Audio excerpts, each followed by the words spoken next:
If you built a SaaS product and you've got some customers going, now you want to get to 1,000 paying customers.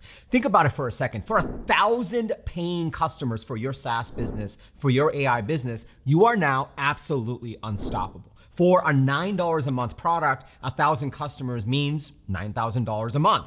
For a $99 a month product, that's nearly $100,000 a month. For a sales-driven $999 product per month, that's an 11 million ARR business. So here's the big question. How do you actually get to 1,000 paying SaaS customers? How do you do it without being stuck in cold DM hell or just running millions of dollars of ads and not having any profits? In this episode, I'm gonna walk you through the 3 key phases that you go through to build out a scalable go-to-market strategy so that you can accelerate your path to that 1,000 unstoppable paying SaaS customers. Intro.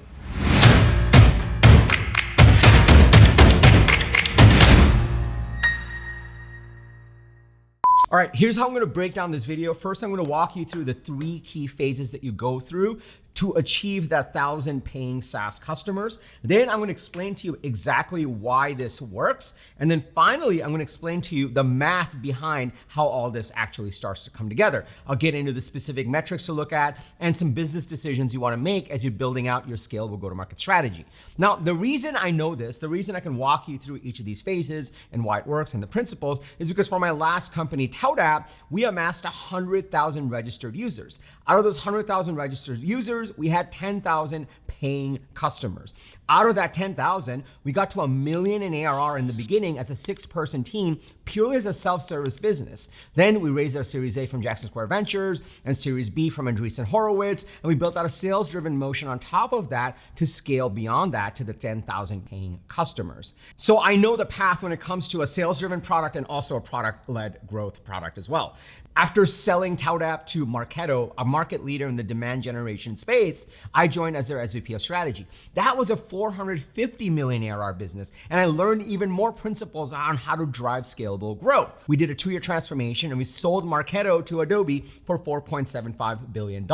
After that, I started this company, Unstoppable. This is my coaching and advisory company for SaaS and AI founders, and I've helped hundreds of founders add millions of dollars of ARR using these principles that I've learned. And I'm gonna walk you through each of these 3 phases, the key principles that you need to know, and the why and the math. So if you're excited to dig in, go and smash that like button for the YouTube algorithm, and let's dig right into it. Okay, so phase number 1 is when you are going from the 0 to 1. And this is what I call the warm network phase. This is where you barely have a product and you kind of have a thesis. You don't have any success stories. You don't have any customers. You don't have any revenue. And you really are trying to accelerate your path to revenues and customers and success stories so that you can actually start selling to strangers. You're not going to be able to sell to strangers yet, most likely no. So the first phase in every single company that I've started, in every single company that I've actually helped scale, when in the 0 to 1 phase, you're really focused on your warm network. Now, your goal here is to escape out of the warm network as fast as possible, because if you get too comfortable in that warm network, you'll never hit 1,000 paying customers. You actually have to get out of there as fast as possible. Now, there's 3 key things that you need to focus on in this phase for your scalable go-to-market strategy.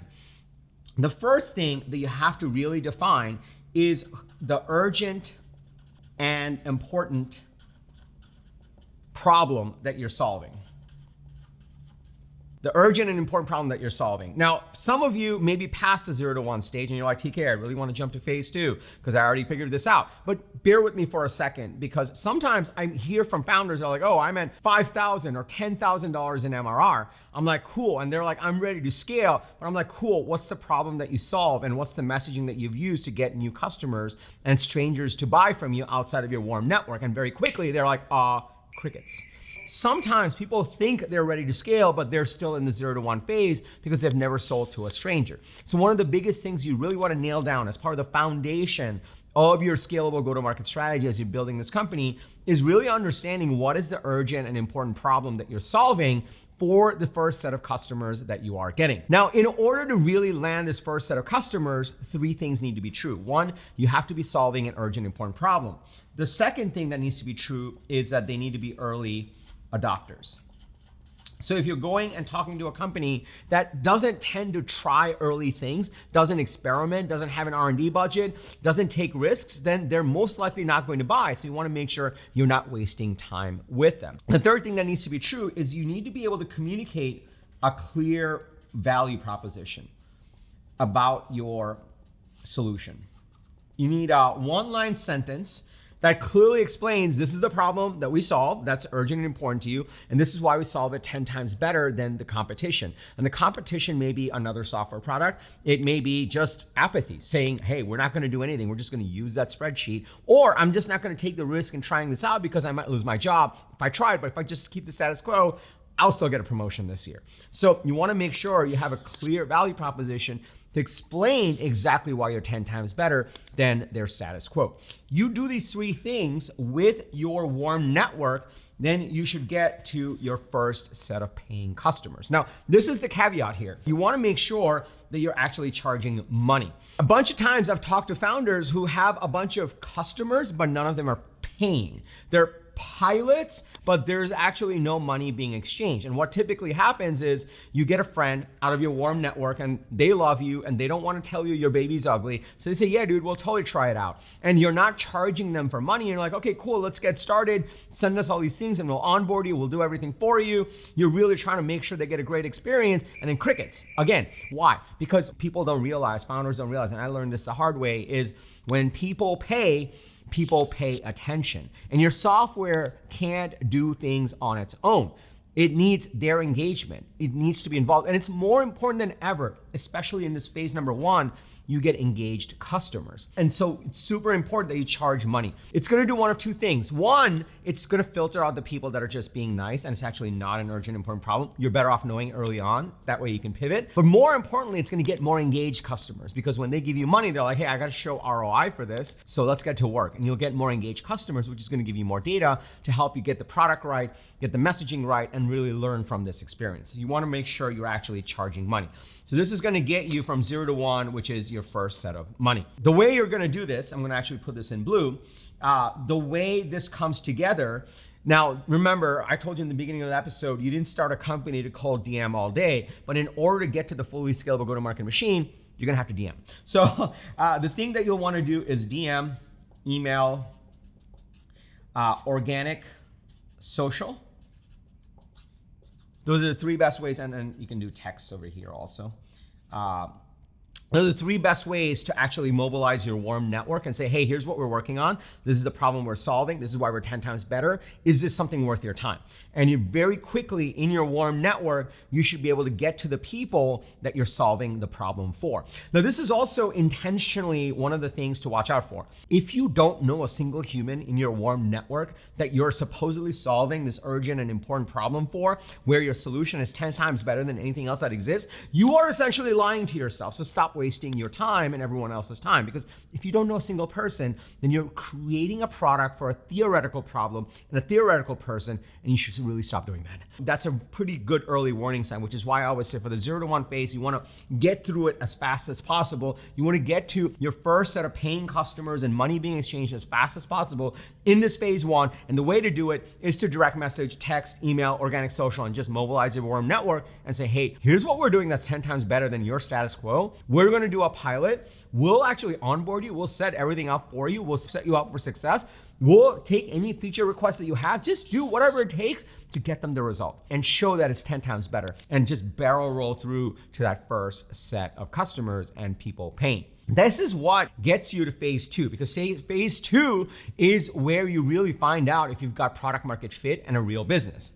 So phase 2 is what I call the strangers phase. This is really where it gets fun. Now, by the way, for those founders that are watching right now where you're like, oh, I thought I had product market fit and I have like 10K, 20K of MRR, but they're all really from my friends and I'm not really sure what my urgent important problem is and like what my value prop is, well, then just pause for a second. It's okay. It just means that you're not fully ready to scale, but if you do have friendlies that are using the product and paying for it, then go ask them, go find out what is the urgent important problem I'm solving for you? How would you describe this to another customer? And is there a stranger that I don't know, but you do that you would recommend this to? And very quickly you'll find out if you're still in phase one or you're ready for phase two. Phase two is strangers. It's that first time you get that contract signed or that Stripe notification and you look at the name and you're like, oh my God, I did not know who this person was a week ago or 5 seconds ago, whatever it may be. Two reasons. One, it really proves that you can build trust with someone. The problem you're solving, the way you're communicating the problem you solve and how you solve it 10 times better. It's building trust. Someone that you don't know is looking at it and saying, okay, this makes sense. Here, take my money. It doesn't even matter if it's $1, but it means that there's trust and there's signal. So you want to get to this stranger phase as fast as possible. The longer you stay in this warm network phase, the higher the risk that you're building something that is not going to scale to 1,000 paying customers because you're building for a very small group of people that you know and like you and trust you, but you'll never be able to actually break out of that. So it's very, very important that you really barrel roll your way through from phase one all the way to phase two as fast as possible. And it should be as fast as possible. Now, how do you actually sell to strangers, right? You have to build the trust. They have to like you, they have to trust you, and they have to believe that, hey, this is worth it and it's better than my status quo. They have to actually do stuff. So there's a couple of things that really go into this. This is where a real scalable go-to-market strategy comes in. And one of the things I've learned is people kind of skip phase one. They don't know about phase two and they jump to phase three where number one, they hire an agency and pay $15K a month to say, oh, go figure out my messaging. Or number two, they hire an SDR or even worse, load an automation tool. And I know all about automation tools because we pioneered that whole space with 15,000 contacts and just start spamming people. They confuse scaling with just volume. And that's not what scaling is. Scaling is when you take what's working and you double down on it and you increase the intensity. It's not just spraying and praying.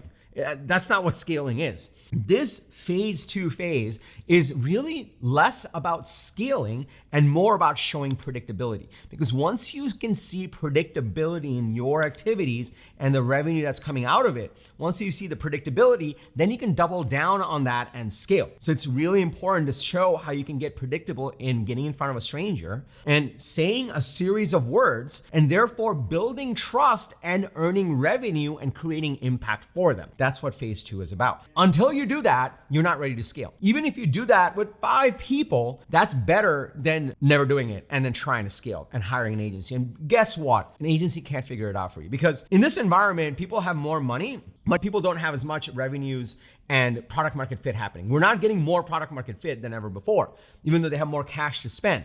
If you could truly spend your way out of getting the product market fit, then every company would be successful. So it's really important to actually do the work in really nailing the product market fit and the message market fit in this phase number 2. Now, how do you do this? And this is really, you want to go from your roughly 10 customers out of your warm network to 50. Like 50 is a good benchmark. There's some math involved here, and I'll explain what that math is, and that number might change. Don't get too fixated on it. Okay, now in order to build a go-to-market strategy, there's 3 key things that need to come together. And this should be coming in from what you've learned from phase number 1, if you've done phase number 1 the right way. The first one is your ideal customer profile. You want to define your ideal customer profile. And I'm not talking about going to ChatGPT and saying, hey, create my ideal customer profile so I can go get 1,000 paying customers and just copy and pasting. Because again, if it was that easy, then every founder would be doing it, right? So you really want to go through a proper ideal customer profile exercise to understand what is the segment of the market where we can really win.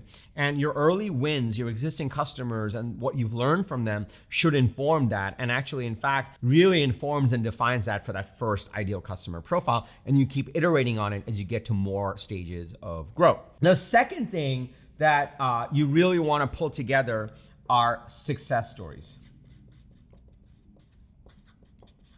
So ideally, from this 10 customers that you got out of your warm network, you really want to collect success stories. This could be testimonials. This could be like them just typing up a thing and you screenshot it. Ideally, it's you getting on a call with them and recording an entire interview explaining their success story. And that way it's long form and you can slice it up into smaller pieces or you can share the whole thing, but it becomes fodder for you to get more customers. It's real proof points that you can put on your website and everything else. So you want to collect success stories. The third thing you really want to work on between the success stories and your ideal customer profile is your messaging. Positioning, and strategic narrative. And I'll explain what this is in a second as I write all of it out. Okay, your messaging, your positioning, and strategic narrative. Now, here's the thing. In order for you to get in front of strangers and actually get their attention and then get them on a call or to start a trial, you have to use words. There's a sequence of words that you have to put together, whether it's on an ad or a cold email or an organic social post or a cold call or at an event in a booth or at a dinner where you know your ideal customers are hanging out. You need to know what sequence of words to use. You also need to know who your ideal customer is and what their urgent and important problem is. So these two things are super important to define at this stage, because if you don't get intentional about it, you will not win over strangers, not at scale. You're not gonna get from 10 to 50, and you wanna move as fast as possible. Again, the key here is to go from this stage where you're selling to strangers predictably to the next phase as fast as possible. That's how you wanna do it. So in order to do that effectively, you need a scalable go-to-market strategy, and the pillars of that is your ideal customer profile, it's success stories, even if it's one or two, that's fine. Anything is better than nothing. And also your messaging, your positioning, your strategic narrative.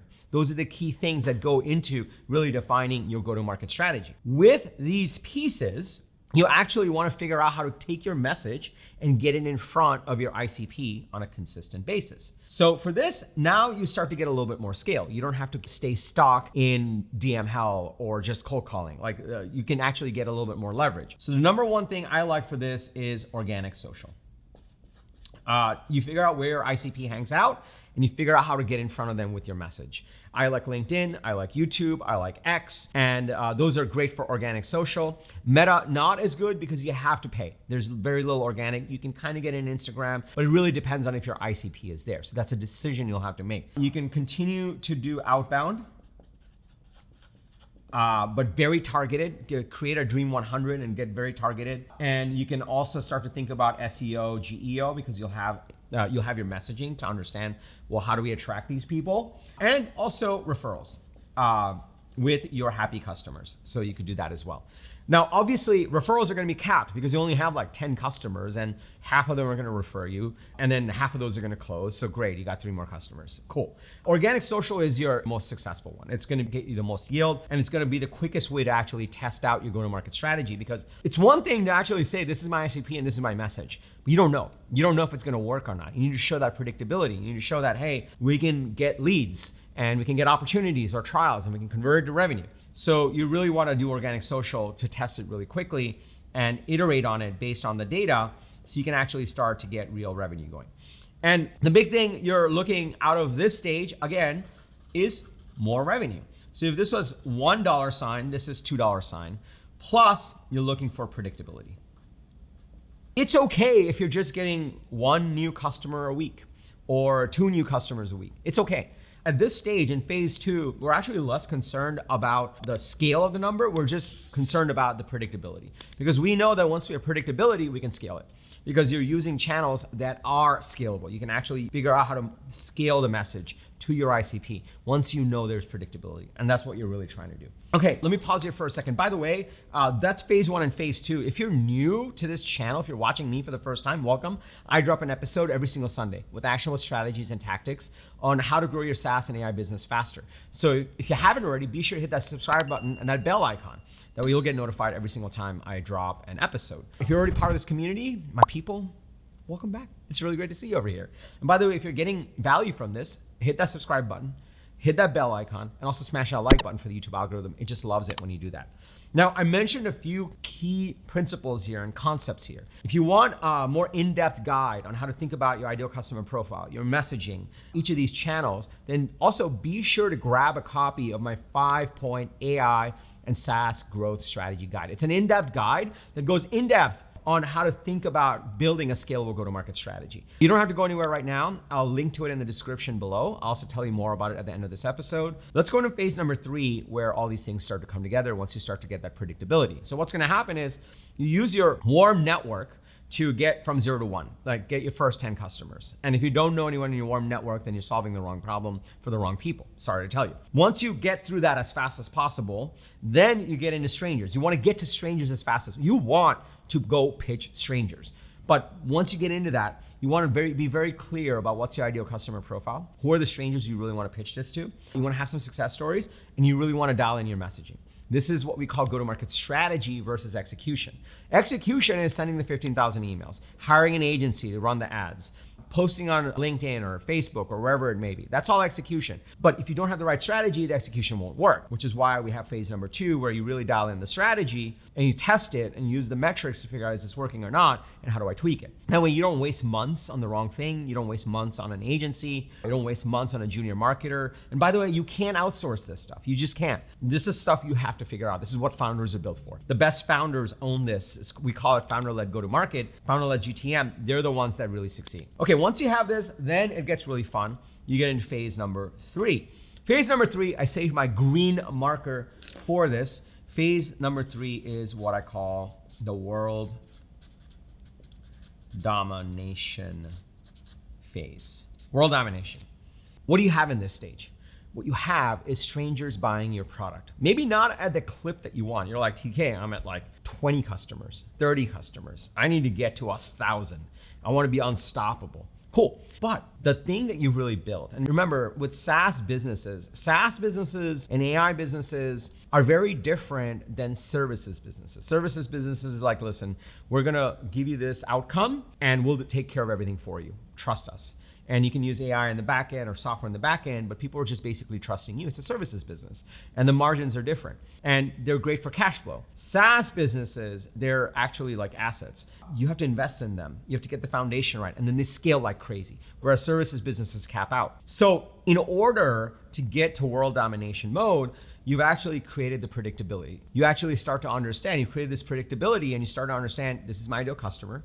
Whenever I say these words in front of my ideal customer, they trust me and they want to buy, and I'm getting more and more success stories. Cool.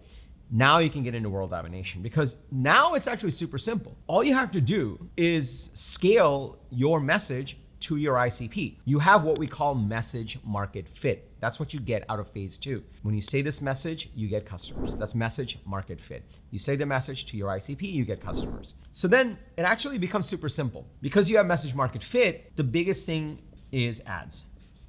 And there's a few different ways. Ads is number 1, and the second one is outbound. So one is inbound, which is ads. The other is outbound. You go to them, cold call, cold email. Ads, let's talk about that one. The reason I always say in phase 2, the organic social, is because you can take that content. It used to be that you needed like a whole bunch of followers for organic social to work. Now, every single social network or organic social network has switched from that whole model to a For You page. So the stuff that you see in your feed is not just people you follow. It's things that the network and the algorithm thinks you'll find valuable. So you could have no subscribers, no followers, no connections, whatever platform. You can post on organic social, do founder-led go-to-market, and the algorithm will immediately show you and reward you if it's valuable content that your ICP cares about. So they vote and you get immediate data. You take that data, once you know it's working, once you know it's creating leads, not just likes, well, you say, cool. And then you can go to these networks and say, hey, listen, this post that did really well, I will pay you $100 a day. $200 a day, $1,000 a day, $10,000 a day, whatever it may be, I will pay you to get this in front of my ICP every single day. And then you can scale infinitely from there. Now, there are things to figure out on, are you gonna make the ads profitable, which is what I'm going to explain in the math section. So we'll get to that.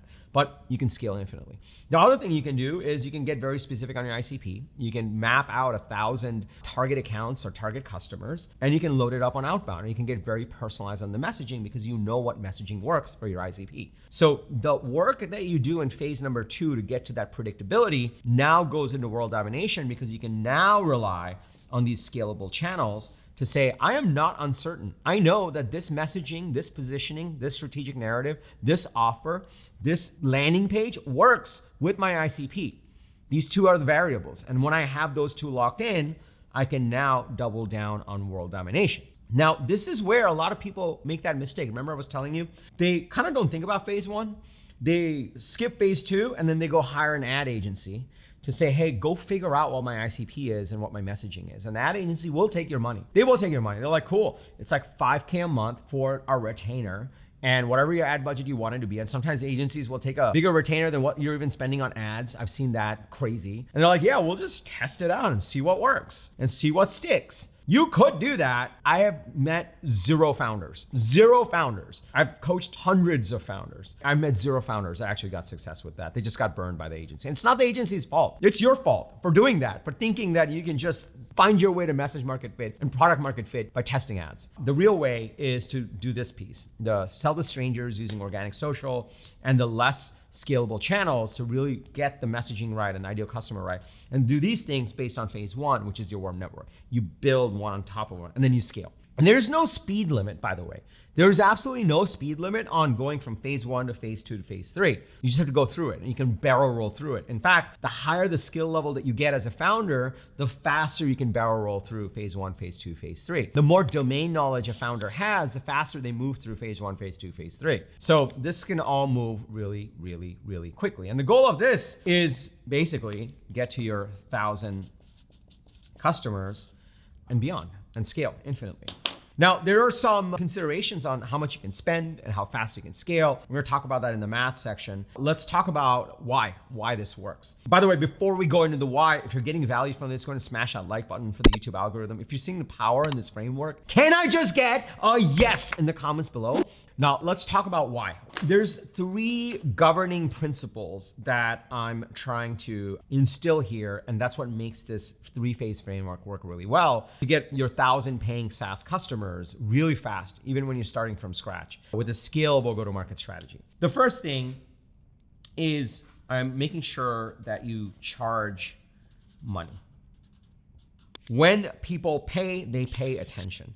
I'm intentionally making it where you ask for money up front, even if it's 5K or 10K or $5. You'll have to decide, and we'll talk about your average deal size in the math section because that changes the dynamics on how you go through these. But you want to charge money. You want to charge money because that will validate in phase 1 whether this is an urgent and important problem. Because if it's not an urgent and important problem, they're not going to part with their money. So that's a quick way to validate it. Otherwise, you'll waste months doing stuff for free only to realize that strangers are never going to pay you money. And your own people were too nice to tell you that. Number 2 is sell strangers. One of the things that I'm trying to get you to do as fast as possible is go out of your warm network, your cozy, warm network where everybody loves you and you're a genius, to strangers. Because until you sell a stranger, you don't really know if you're wasting months building the wrong product or trying to scale the wrong company. So you want to make sure that you're getting to selling strangers as fast as possible. And the third thing, the principle that I'm teaching you, is you want to test on organic, then scale. You'll notice that I start with very organic channels. On the phase 1, it's like, look, just go to your warm network, post on organic social, message them, personally reach out to them, email them, be super custom, be super unscalable, just to go to 0 to 1 as fast as possible. Out of that, you'll understand what the urgent important problem is, who the early adopters are, what's your clear value proposition. Then get into phase 2. Again, focus on organic social. Get the referrals. You can be capped on referrals. There's only so many referrals. It cannot be your primary strategy, but it helps. You want to do organic social. You can do some outbound. You can do some SEO, GEO. Again, organic. You're getting data very quickly. And using that data, you're fleshing out your ideal customer profile. You're collecting your success stories and you're getting your messaging down. And then once you have some predictability there, then you're saying, cool, now I'm gonna scale with ads. Here's my money. I know this messaging works. I know this funnel works. I know this workflow works. I know this offer works. I know this sales process works. And then you scale with ads and you can scale with more outbound. One of the caveats with outbound, a lot of times founders don't realize like, hey, you're gonna burn your brand if you just don't get this stuff in order and you just email 15,000 people and your ICP is 20,000 people. They're like, oh my God, these guys suck. Like I've heard from them before. So you don't really wanna spam everyone until you're a little bit more certain. So it helps to do the organic first. That's why this whole system works. And again, there's no speed limit. You can go through this as fast as possible. What matters is you do each of these steps. Now, in all of this, there's this question of the math. And this is the math where a lot of times, founders don't really do the math, but it's my job to make sure that people do the thing that they don't want to do, but they really should do. So the math here is there's a question of your average contract value. Well, it's one thing to say 1,000 customers. That's awesome. But how much is that 1,000 customers? How much are they paying you? So, and this really depends on the scale of the problem you're solving. So your average contract value could be $9 per month. It could be $99 per month. And it could be $999 per month. It could be any one of these. If they're paying $9 a month and you have 1,000 customers, so times 1,000, we'll do little arrows. And I gave you this math in the beginning. This is $9K per month. And this is $99K per month. And this is, like, let's just round up. It's okay if we round up, like $1 million a month. Huge difference. One of the things that people don't realize when it comes to this is it changes everything. If you get one customer and immediately you get $1,000 a month, well, that's actually a lot more money for ads. That's pretty cool. Who doesn't want to charge them $999 a month? Probably got a 1-year deal. But there's also a catch. There's a give and take. So, if you look at your ACV, let's just say $9 is right here, and this is $999. Well, a $9 a month product, once you get into selling strangers and into really world domination, it's probably going to be self-service. But as you start to go into the $999 a month product, it's going to be sales driven. If you remember in my last company, ToutApp, we started with a self-service motion. People did a trial, swiped the credit card, and boom, it was amazing. And we kept running that till we sold. And even after that, I remember one quarter we were a little short on hitting our target at Marketo, and the self-service revenue out of ToutApp helped us hit the number. It was awesome. And the CEO was like, dude, that's awesome. I'm like, I know, it's pretty sweet. But we had also moved over to a sales-driven model where you have to pay for salespeople. So obviously when you do sales-driven, your costs go up. Your customer acquisition cost is up, but your ACV goes up too. And so there's a give and take. Now, I'll tell you right now, it's harder to scale a $9 a month product with ads. It just is. So you'll probably have to rely on SEO or GEO unless you are going for massive volume. It's possible to do it at 99. It's way easier to do it at 999, but at the same time, the deal cycles take longer and you have salespeople, so your costs go up. There's a give and take. So while 1,000 customers is a great benchmark, and it can really vary depending on the urgent and important problem you're solving. And this is another thing to remember. It's really not about which one you want. Like, of course, everyone wants $999 a month. Or maybe you want the $99 a month and no salespeople, or something in between, right? But most people want the $999 a month with no salespeople, which is the hardest thing to do. Possible, but the hardest thing to do. So for example, like in my business, we actually have no salespeople, but we actually put out so much trust into the market with our marketing, my long form YouTube videos. By the time someone wants to buy from me, they already trust me. So we don't need to get on a sales call. So it's like, that's possible. It's possible, but it's harder. It's more like an elite level game. But ultimately, you kind of have to decide. It's not about what you want. It's also about the scale of the problem you're solving. The bigger and more urgent and more important the problem, the more you can charge, the more value you're creating in the market. Therefore, more people will pay you more, and the faster they're going to buy, and the more you're going to stand out. And so it's sometimes important as you're embarking on this journey, as you're looking at scaling, you should think about your pricing strategy. This is one of the things I work with when I work with the founders that I coach inside of my go-to-market program. We think about pricing strategy quite a bit. And every single time we revamped the pricing strategy, win rates actually went up, ACV went up, and growth went up. So you want to be thoughtful about it. And it doesn't have to be a one-shot thing. With ToutApp, we started with a $30 a month plan, and then we upsold them into teams through the sales process. So you can do some sort of hybrid. You can always increase prices. The first version of ToutApp started at $30 a month. By the time we sold the company, we were doing $125 a month. It was insane. And that worked. And a Salesforce license cost at $125 a month, and a ToutApp license cost $125 a month, which is crazy. But the market paid for it because it was such a valuable platform. So that's one of the things you want to think about in the math. What's the urgent, important problem you're solving, and how much should you charge for it? And what's that going to look like as you're going through these phases? You want to find some sort of sweet spot. These are the two extremes, obviously. There's some sort of a sweet spot in between that really brings together what's the urgent, important problem, how are we 10 times better, how much can we charge, and using that, is there enough cash flow coming in so that our unit economics makes it where we can really scale? In some cases, you're actually not going to be able to scale unless you get investment, because that's just how much you got to put in to scale it at this level. In other cases, you can structure it in a way where you can scale because you make your money back so quickly. And therein lies the nuances of building a truly scalable go-to-market machine. And these are all things that you want to think through. But fundamentally, let's recap. To get to 1,000 paying SaaS customers fast, from scratch, with a scalable go-to-market strategy, here are the 3 phases that you go through. First, you go through the warm network phase. That's how you go from 0 to 1. Then you exit that phase and you get in the stranger phase. In the stranger phase, you want to go from about 10 customers to 50. And again, these numbers can slightly vary depending on your average deal size. Out of that, you're going to get predictability. And from that, you get into the world domination phase. And the critical component in all of this is what I've outlined for you in the middle. You want to make sure you really nail your ideal customer profile. You want to make sure you really nail your messaging, your positioning, and your strategic narrative, because that's how you really get a go-to-market strategy working. The better this is, and the better this is, the more efficient you're going to be in the world domination mode, because your message is just going to be so good, so efficient, and your targeting is going to be so great, these ads are going to be that much more effective and maybe even profitable within 30 days, depending on how you structure it. And so now you know how to actually get to 1,000 paying customers using the 3 key phases that you have to go through. And what you may not know is, TK, how do I actually really navigate phase 1?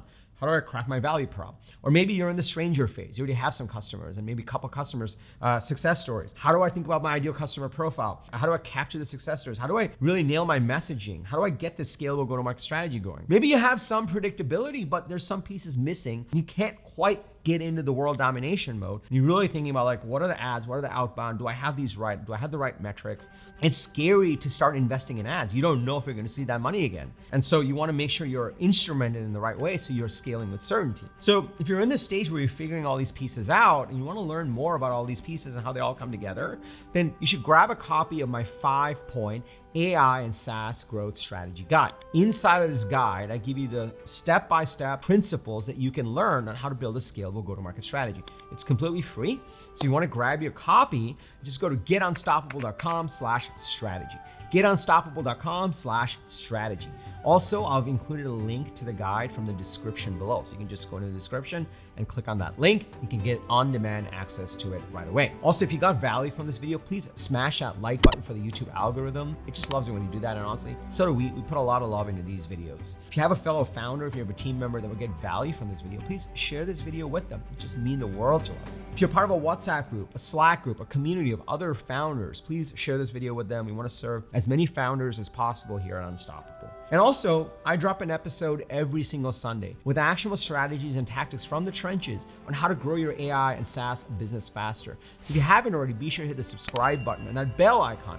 You'll get notified every single time I drop an episode. And lastly, remember, everyone needs a strategy for their life and their business. When you're with us, yours is going to be unstoppable. I'll see you in the guide. The link is below, so make sure you grab a copy. And also, if you want to start learning more about how to really build out your scalable go-to-market strategy, or I go deeper into some of these principles, then be sure to check out this video. These are the key steps on how to create a go-to-market strategy that works today in 2026. I'll see you in the next episode or inside of the guide. Take care, everybody.